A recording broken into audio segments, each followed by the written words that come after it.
رسول کریم صلی اللہ علیہ وآلہ وسلم نے ارشاد فرمایا، میں تمہیں ایسی عبادت نہ بتاؤں کہ جس کو کرنا بہت ہی آسان ہے اور بدن پر وہ بوجھل نہیں ہے، بدن پر وہ ہلکی ہے۔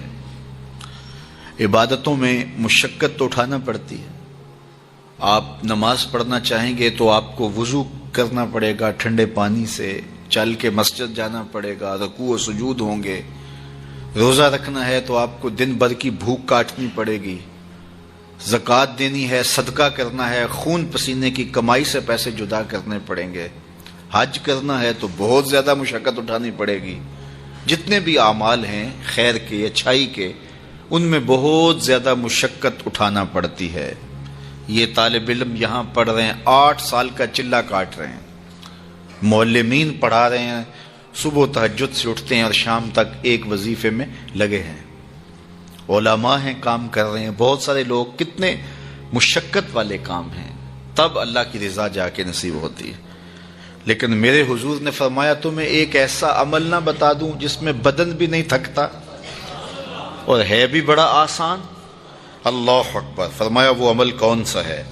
الصمت و حسن الخلق، خاموشی اور اچھے اخلاق۔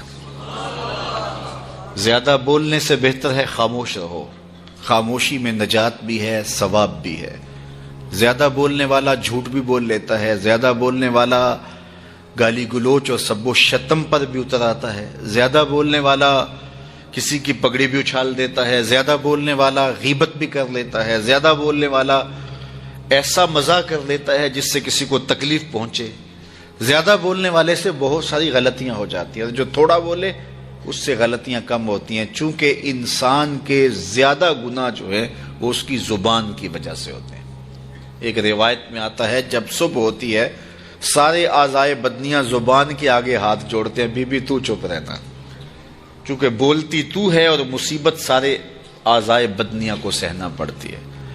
تو یہ زبان جو ہے اس کی وجہ سے زیادہ گناہ ہوتے ہیں، یا زبان کی وجہ سے، یا انسان کی عصمت کا جوہر جب لٹتا ہے تو پھر اس کے پلے کچھ نہیں رہتا۔ اس لیے میرے حضور نے ارشاد فرمایا، جو تمہاری 2 ٹانگوں کے درمیان اور جو 2 جبڑوں کے درمیان زبان، ان دونوں کی مجھے تم ضمانت دے دو، میں محمد تمہیں جنت کی ضمانت دے دیتا ہوں۔ تو فرمایا کہ میں تمہیں ایسا عمل نہ بتا دوں کہ جو بہت ہی آسان ہے، اور وہ کیا ہے؟ الصمت، خاموشی، وحسن الخلق، اور دوسری بات اچھے اخلاق، رویوں کی خوبصورتی۔ کسی سے ملو تو ہنس کے ملو، کسی سے بات کرو تو لہجے میں نرمی ہو، کسی کی عزت آبرو کا خیال رکھو، بڑے کا احترام کرو، چھوٹے پر شفقت کرو، مخلوق خدا پر رحم کرو، اللہ کی مخلوق پر شفقت سے پیش آؤ، رسول کریم کی امت پر رحم کرو۔ تو یہ ایسا عمل ہے جس پر کوئی مل بھی نہیں لگتا، قیمت بھی نہیں لگتی، بدن بھی نہیں تھکتا، لیکن نامہ اعمال نیکیوں سے بھر جاتا ہے۔ قیامت کے دن نامہ اعمال پر سب سے وزنی جو عمل ہوگا وہ حسن خلق ہوگا۔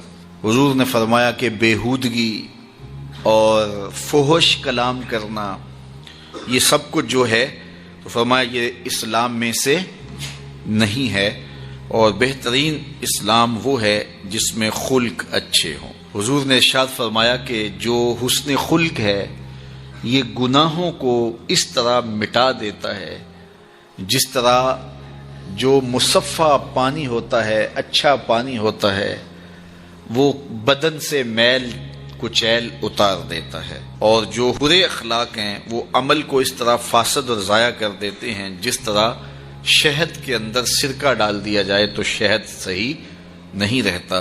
تو عمل اچھے ہیں لیکن بدخلقی ان اعمال کی بربادی کا سبب اور ذریعہ بن جاتی ہے۔ اللہ جل شانہ ہمیں معاملات کے اندر خوبصورتیاں نصیب فرمائے، رفق، نرمی نصیب کرے، معاف کر دینے کی توفیق